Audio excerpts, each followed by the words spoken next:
The moon hung low over the blackened ruins of the homestead, the smell of smoke still sharp in the cold night air as Luke Carver reined his horse to a halt, the gelding's ears flicking toward the faint sound of something alive in all that silence. He swung down, boots sinking into the ash-softened dirt. And that's when he saw it. A gray wolf, broad-shouldered and thick-furred, lying curled in the shelter of a half-burned porch beam, its yellow eyes fixed on him. Between its front paws was a small bundle wrapped in a worn saddle blanket, a faint whimper slipping from within. Luke's hand hovered near his revolver out of habit, but the wolf didn't growl, didn't bare its teeth. It simply stayed pressed close to the bundle, its head low but eyes unblinking, a silent warning and a plea in the same look. He took a slow step forward, speaking low, voice more to the night than the animal. "Easy now. I'm not here to take what's yours." The wolf's ears twitched, and the bundle shifted, the cry growing sharper. Luke caught the edge of the blanket and saw a tiny face, cheeks flushed from the cold, lips puckered in hunger. The baby's eyes blinked open, dark and glassy, then closed again as if the effort was too much. The wolf lifted its head a fraction, gaze flicking between Luke and the child. He crouched, keeping his hands visible, the fire-warm scent of singed timber mingling with the sweet, milky breath of the infant. "She's not going to make it out here," he murmured. For a long moment, the wolf didn't move. Then it shifted just enough to let him slide his hands under the child. The heat of her small body soaked into his palms, and he could feel the faint tremor of her breath. As he stood, the wolf rose too, muscles rippling under its winter coat, tail low, and followed when Luke stepped back toward his horse. He tucked the child inside his coat, the saddle blanket wrapped tight around her. The gelding snorted as the wolf came near, but Luke laid a steadying hand on its neck. "Looks like we've both been assigned the same job," he said quietly. He scanned the dark horizon. No lanterns, no riders, no sound, but the creak of cooling timber and the faint crunch of the wolf's paws in the dirt. Whoever had burned this place hadn't stayed to be sure all was dead. Or maybe they thought they were. Swinging into the saddle with the baby cradled against his chest, Luke turned the gelding toward the trail, the wolf trotting at their flank. It didn't hang back or slink into the brush. It kept pace like it meant to see this through. The baby stirred against him, a weak sigh slipping past her lips, and Luke felt something tighten low in his gut. Not fear exactly, but a weight that settled deeper with every hoofbeat. The prairie stretched out before them, silvered by moonlight, and in that stillness he could hear the wolf's steady breathing alongside the horses. He didn't know where they were going yet, just away from the fire, toward water, toward shelter. But he knew one thing. Whatever had happened at that homestead hadn't been an accident. And if the killers were still out there, they'd come looking for the only two witnesses left alive. The smallest one was in his arms. The other padded beside him on silent feet, eyes always forward. The eastern sky was only just softening from black to gray when Luke reined in at a shallow creek, steam rising faintly where the cold water met the night-chilled air. The baby stirred against his chest, her tiny fist pushing through the saddle blanket, as if even in sleep she was fighting to hold on.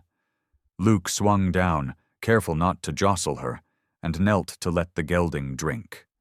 The wolf stopped a few paces away, its breath ghosting in the dawn light, eyes fixed not on Luke, but on the far bank. He followed its gaze, no movement, no sound but the chuckle of the creek, yet the wolf's ears were pricked, body taut. "What do you see, friend?" Luke murmured, but the animal didn't so much as flick an ear toward him. Instead, it stepped into the water, wading with deliberate slowness until it reached the opposite shore. then turned back to look at him. It didn't run off, didn't vanish into the brush. It waited. Luke studied it a long moment before settling the baby back into the crook of his arm and stepping into the icy current. The cold bit through his boots and numbed his shins, but the wolf didn't move until Luke climbed the far bank. Then it turned and padded deeper into the cottonwoods. They followed for perhaps half a mile, the baby's breathing steady against Luke's coat, the gelding picking its way over roots and fallen limbs. The wolf never looked back until it stopped at the edge of a clearing. Luke's breath caught. In the pale morning light, he saw the charred remains of another wagon. This one overturned, its wheels splayed like broken wings, the ground around it blackened in a wide circle. And there, among the ashes, half buried in the dirt, lay a man's hand, fingers curled and stiff. Luke dismounted, laying the baby in a sheltered patch of grass with the saddle blanket tucked tight, bristle-like instincts making him scan the tree line for danger. He stepped closer, crouching to brush dirt from the man's arm. The sleeve bore a stitched badge, not lawman's brass, but the insignia of a land surveyor. Beside him, a leather satchel lay split open, its contents spilled, rolled maps, a ledger, and an official deed stamped with the seal of the county courthouse. Luke's eyes narrowed. He'd seen this kind of paper before, claims to ranch land suddenly reassigned after fires or disappearances. The wolf padded closer to the satchel, sniffed once, then turned toward the deeper woods, as if to say there was more to see. Luke took the deed, rolling it tight and tucking it into his coat alongside the baby. Whoever had torched this wagon had done it to erase a trail, but they'd left 2 witnesses alive. And now Luke was holding both. A distant sound broke the stillness, the faint creak of saddle leather, slow and deliberate. Luke froze, eyes sweeping the clearing's edge until he saw it. A rider on a bay mare, half hidden in the trees, watching him. The man's hat brim was low, but the gleam of a rifle barrel was plain enough. Luke reached for his Colt without drawing it, lifting the baby back into his arms in one motion. The rider didn't move, didn't raise his weapon. He just turned his horse and vanished into the timber without a word. Luke exhaled, but the sense of being marked settled deeper. Whoever that man was, he hadn't stumbled here by chance, and now he knew exactly who had the baby. The wolf's eyes met Luke's in the pale light, and Luke felt the message as clear as speech. "They're coming." Luke moved fast, cinching the saddle tight and tucking the baby deep into his coat, the saddle blanket pulled high around her face to guard against the cold. The wolf stood at the tree line, watching the direction the rider had gone, its ears swiveling at every faint crack of branch or snap of frost under hoof. The gelding stamped once, picking up Luke's unease. "Easy," Luke murmured, swinging into the saddle. The wolf started forward again, not ahead this time, but alongside, keeping its body close to the horse's flank, as if bracing for what might come from the brush. They cut west through the cottonwoods, the baby's slow breaths warming Luke's chest, the air thick with that strange blend of calm and tension that comes right before a fight. Within a quarter mile, the wolf froze, tail stiff. Luke followed its gaze to a smear of movement between 2 stands of aspen.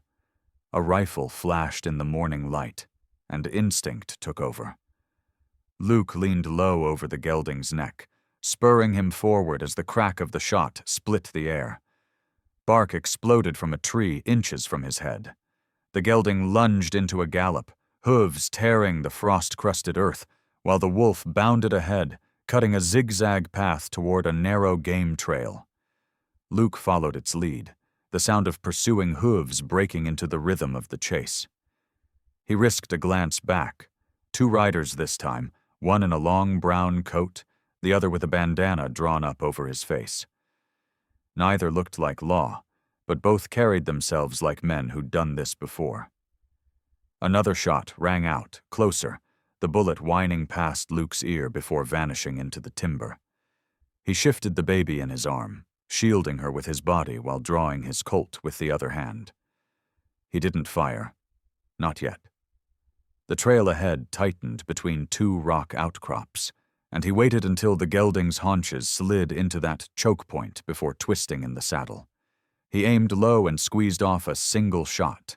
The lead rider's horse screamed, rearing back hard, throwing its rider into the dirt. The second man slowed just enough to avoid the wreck, buying Luke a breath of distance. The wolf was already ahead, slipping into a narrow ravine choked with brush. Luke followed, ducking low to avoid branches, the gelding's sides heaving with effort. The sound of pursuit faded, replaced by the labored rush of water somewhere below. The ravine spat them out into a wide bend of creek, sheltered by overhanging rock. Luke slid from the saddle, boots splashing in the shallows, and pressed his back to the stone, listening. Silence above except for a jay's distant cry. The wolf paced in the shallows, tail flicking, then stopped in front of Luke, eyes locking on his. It stepped toward the overhang, and, with a low huff, slipped behind the curtain of brush into a shadowed opening. Luke followed cautiously, and found himself in a shallow cave, dry and hidden, the kind a man could ride past a dozen times, without seeing. The wolf circled once, then settled near the entrance like a sentry. Luke unwrapped the baby just enough to check her. Still warm, still breathing steady. "You picked the right guardian," he murmured, glancing at the wolf. The baby stirred, her tiny fingers curling around the edge of Luke's coat, and in that moment he understood whoever had sent those riders wasn't just after the truth she carried. They wanted her silenced before she could ever speak it, and they weren't going to stop until she was gone. The cave smelled faintly of damp stone and old leaves, the walls etched with scratches that could have been from claws or desperate men. Luke sat with his back to the rock, the baby nestled inside his coat, her small breaths a steady warmth against his ribs. Outside, the wolf lay stretched across the entrance, head low, ears twitching at every sound in the timber. The gelding stood just beyond the brush curtain, reins draped over a low branch, his sides rising and falling as he cooled from the run. Luke had closed his eyes for only a breath when the wolf's growl cut through the quiet. Not sharp, but low and steady. Luke's hand went to his Colt as a shape slipped into the clearing. It was a man, tall and narrow-shouldered, his hat brim pulled low, and a rifle slung across his back. He stopped short when he saw the wolf, raising both hands slowly. "I'm not here for her," he said, voice low and rough, eyes flicking toward the bundle in Luke's coat. "Name's Jonah Hale. I saw the smoke from the homestead yesterday. Been tracking the ones who lit it." Luke didn't lower his Colt. "Why?" Jonah stepped closer, careful, letting the wolf sniff his boots. "Because they lit my brother's place last month. Took his land papers and said it was now county property. 2 days later, Marshal Rose sold it to the same cattle baron who's been buying up half the valley." Luke's jaw tightened. "I've seen those papers. Found another surveyor burned in his wagon." Jonah's eyes narrowed. "Then you know it's bigger than one family. That baby you've got? She's the last living blood of the McAllen claim. Her folks were about to sign a sale to someone else, not the baron. So they were removed." Luke glanced at the wolf, which hadn't moved from its post. "And the animal?" Jonah's mouth twitched faintly. "McAllen's raised her parents from pups. Guess she doesn't know she's supposed to be wild." The baby stirred, and Jonah crouched, keeping his distance. "The men after you won't stop. They'll try again tonight, most likely at the pass. But there's a way to get her beyond their reach. The territorial judge rides through Red Hollow tomorrow. If she's in his care, her land rights hold. Luke shifted the baby slightly, feeling her small fist push against his ribs. And the men chasing us? Jonah's expression hardened. I'll take the fight to them, buy you the hours you need. But you've got to ride hard. No stops, no doubling back. Luke studied him for a long beat, weighing the risk. Jonah's eyes didn't flinch. I'm not asking for thanks. I just want them stopped. The wolf turned its head toward Luke as if it understood, then rose and padded to Jonah's side, tail flicking once before it came back to sit near Luke again. A silent vote. Luke holstered his Colt and extended a hand. Jonah took it, his grip firm and quick. Red Hollow by midday tomorrow, Jonah said. And Carver? Keep her alive. She's more than land now. Jonah slipped away into the trees without another word, swallowed by the gray light. The wolf returned to the cave entrance, resuming its silent guard. Luke tightened the saddle straps and checked his canteen. There would be no rest between now and Red Hollow. The morning sharpened into a hard, cold wind as Luke guided the gelding out of the timber, the baby snug against his chest beneath the saddle blanket, her warmth a steady reminder of what was at stake. The wolf trotted just ahead, weaving through brush and rock like it had the trail memorized. Every so often it glanced back at him, ears flicking toward the sound of pursuit Luke couldn't yet hear, but knew was there. The path to Red Hollow narrowed as it climbed into the pass, sheer rock faces pressing in on both sides. The gelding's hooves struck sparks from the stone, the air carrying the metallic echo upward. Luke's instincts hummed with warning. He slowed, scanning the ridges above. The wolf stopped too, its body rigid, nose lifted to the wind. Then Luke saw it, a flash of movement high on the ledge, the sun glinting off rifle barrels. A moment later, the echo of a voice rolled down. Carver, leave the brat and you ride out alive. The words were followed by the crack of a shot, the bullet whining off the rocks near the gelding's head. Luke spun the horse into the shadow of the cliff, keeping his body between the baby and the line of fire. Another shot shattered a chip of stone from the wall above him. He needed cover, and fast. The wolf darted ahead, disappearing into a narrow cut in the cliff face. Luke kicked the gelding forward, ducking into the crevice just as a third shot rang out. The space inside was barely wider than the horse's shoulders, the walls damp and close. They followed the wolf through the twisting passage until it spat them out into a small, hidden basin choked with scrub pine. The sound of hoofbeats clattered faintly above. The gunmen were moving to block both ends. Luke dismounted, laying the baby in a nest of pine needles, and pulled his Winchester from its scabbard. He had only seconds to decide whether to push through or turn back. The wolf padded to the far side of the basin and let out a sharp bark, staring up at a narrow slope half hidden by brush.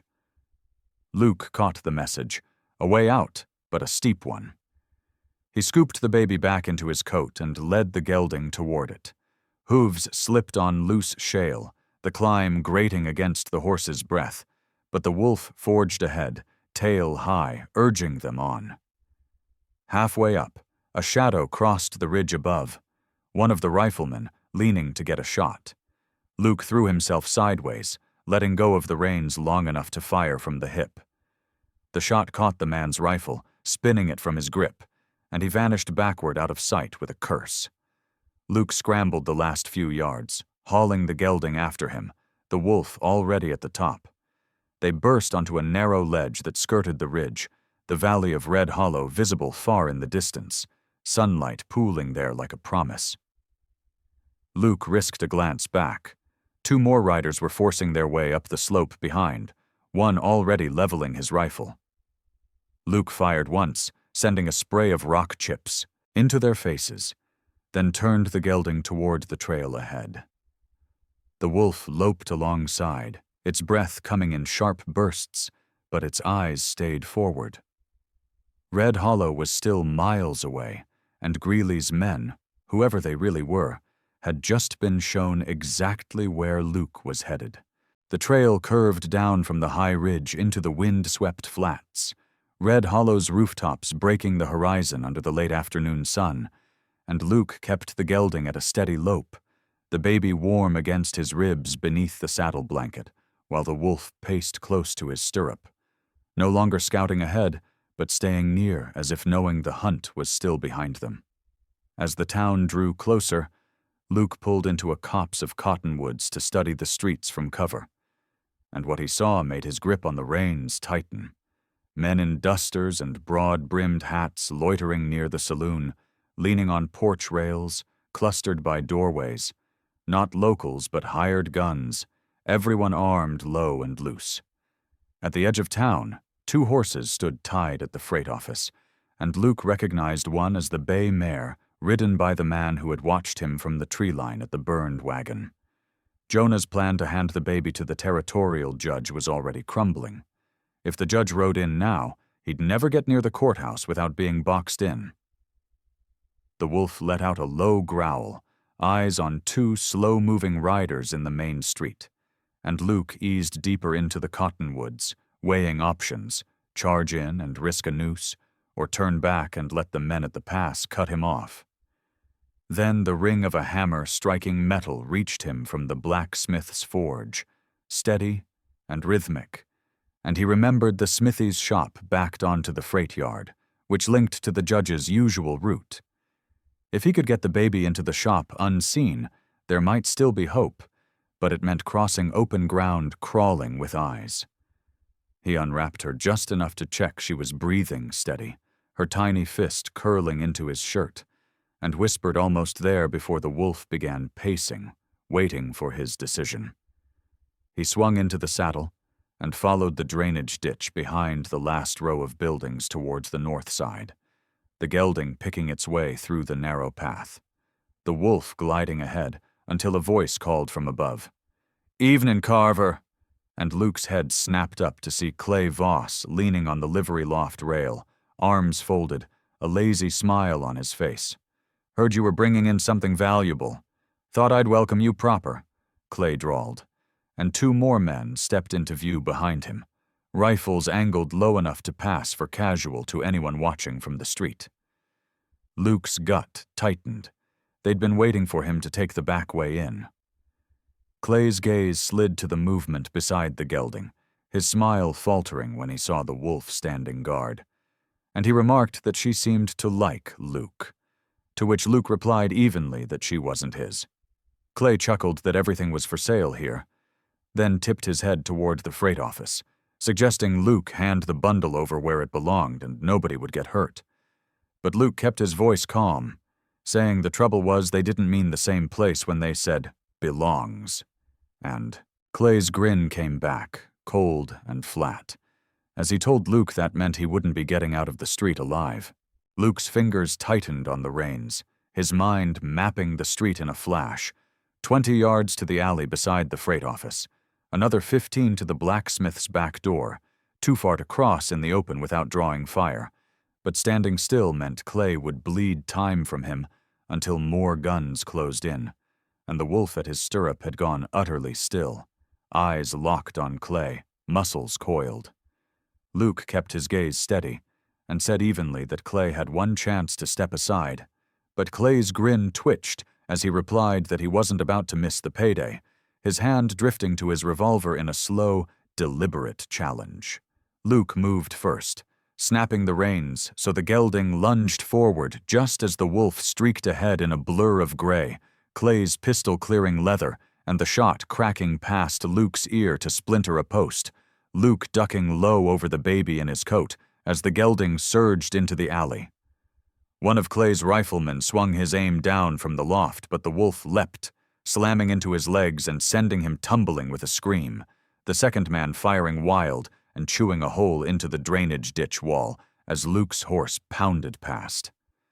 Clay was shouting orders, boots hitting dirt. But Luke had already reached the back of the forge where the heat rolled from the open wall, and Herrick the blacksmith looked up from his anvil with narrowed eyes at the sight of Luke, the bundle, and the wolf. Luke told him not to ask and just hide her, and Herrick didn't hesitate, kicking open the trapdoor beside the forge to reveal a dark root cellar.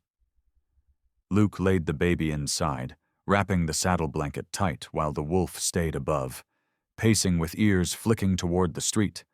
Then Herrick slammed the trap shut and dragged a scrap of canvas over it just as Clay burst into the alley, revolver in hand, face flushed.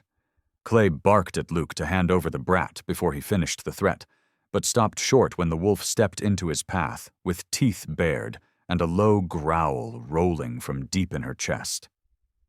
Clay aimed low as if to scare her off, but Luke's voice cut sharp, warning him not to, and Clay's eyes slid between Luke and Herrick, scoffing that a dog wouldn't stop him. Luke shifted his stance, Winchester steady, telling him she wasn't the one to worry about, and behind Clay more riders crowded the alley mouth, gunmetal catching the forge's glow. Herrick moved to Luke's side, hammer in hand, and said in a voice that carried that no business was being done here but his, and they'd better step off his land.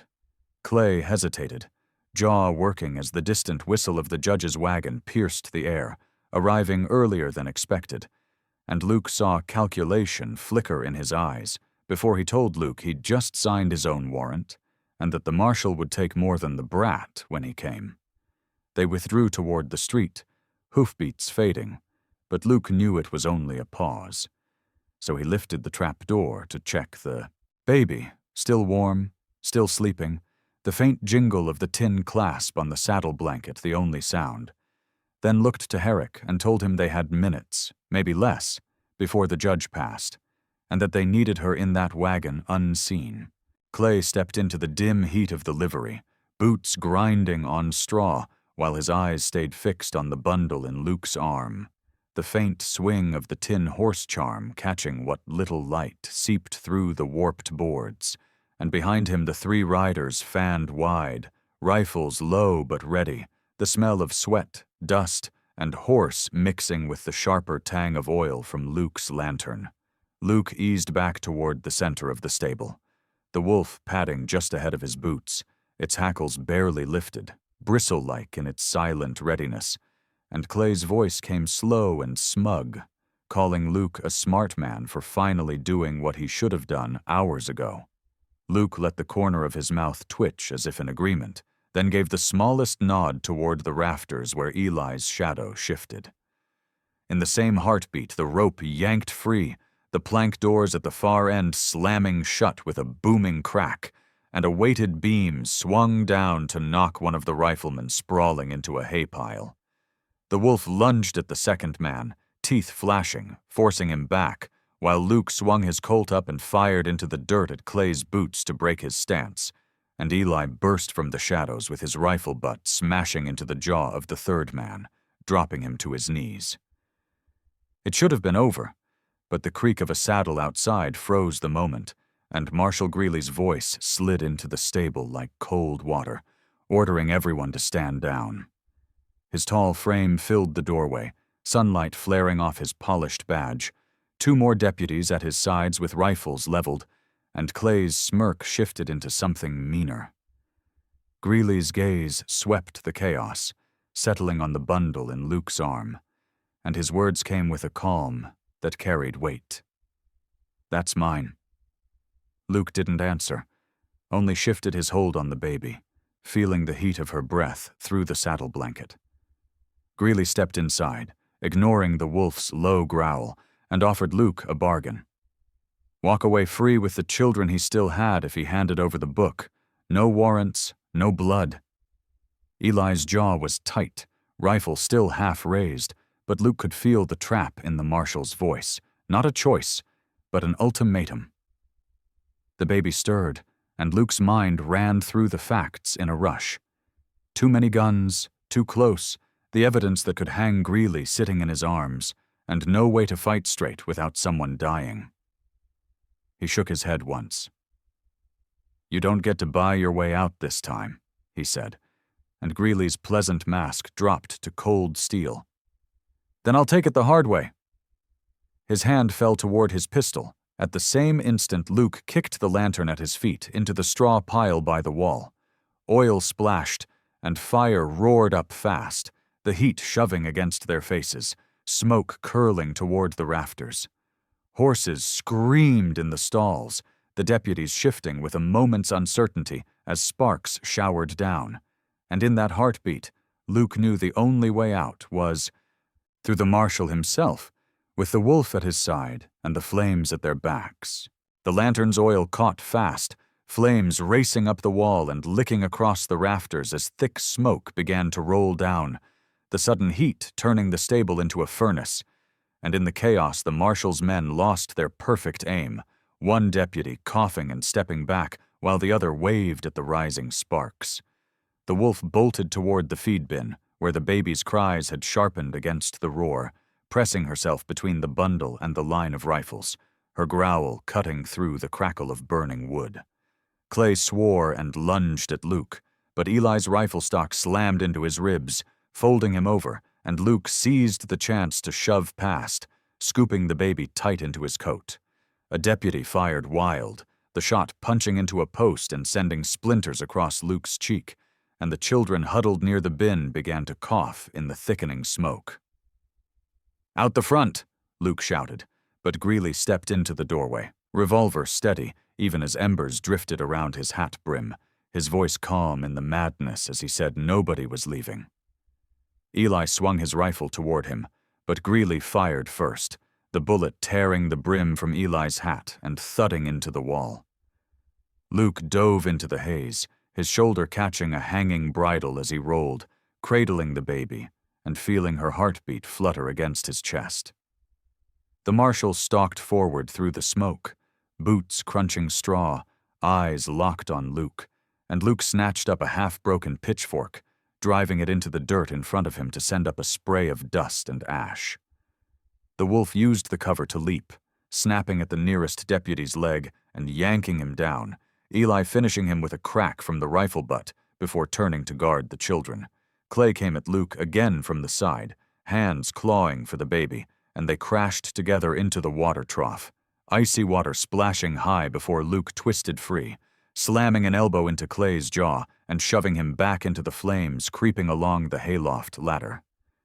Above, a burning beam gave way with a groan, crashing down between Greeley and the rest of his men, forcing the marshal to step back as the fire roared higher. "Go!" Luke roared, lifting the smallest child with one arm while pushing the others toward Eli, Bristle snapping at their heels to keep them moving, and the wolf darted ahead to clear the path. Greeley's voice came low and cold through the smoke, promising Luke he couldn't run far enough. But Luke didn't slow until they burst into the cool night air, lungs dragging in the blessed oxygen as they sprinted toward the arroyo's shadowed edge. The burning roof collapsed behind them with a roar, sparks spiraling into the star-lit sky, and Luke kept moving until they were halfway down the bank, the walls hiding them from view. The children clung together, shivering in the sudden quiet, and Eli wiped soot from his eyes before glancing at the bundle still clutched in Luke's arms. "You could have dropped it," he said, voice rough, but Luke shook his head, watching the distant flames die. "Number this doesn't end until he can't buy or sell another soul in this town." The eldest boy looked up at him, ash streaking his face, and for the first time since the night at the burned homestead, there was something in his eyes besides fear. They moved through the arroyo under a sky washed silver by starlight, the air heavy with the mingled scents of smoke, dust, and wet earth, Bristle loping ahead while the wolf stayed close to Luke's stirrup, her breath visible in the chill. The children walked in a tight knot behind Eli, small hands brushing one another as if breaking contact might scatter them into the dark, and Luke kept the baby tucked inside his coat, feeling her steady warmth against his chest. After an hour, the arroyo widened into a shallow crossing marked by a single cottonwood, and there in the dim lantern glow stood a gray mule hitched to a weathered wagon. an older woman in a calico dress waiting with the quiet steadiness of someone used to keeping her word. She looked Luke over once before her gaze fixed on the bundle, and when he nodded, she asked if that was the book, her voice leaving no room for lies. The girl stepped forward, hesitating only long enough to glance at Luke before handing over the saddle blanket-wrapped ledger, the courthouse seal still visible in the dim light, and the woman tucked it into her satchel without opening it, saying it would hang the men who'd hunted them, but that they had to be gone before daylight. Luke crouched in front of the children, telling them they'd ride with her to someone who could keep them safe, but the eldest boy asked if they couldn't go with him, his voice tight. Luke shook his head gently, saying they'd be safer with her because she had the kind of law the marshal couldn't buy, and the boy swallowed hard before stepping forward to hug him, the smallest following and clinging until Bristle nudged at their arms, tail swishing.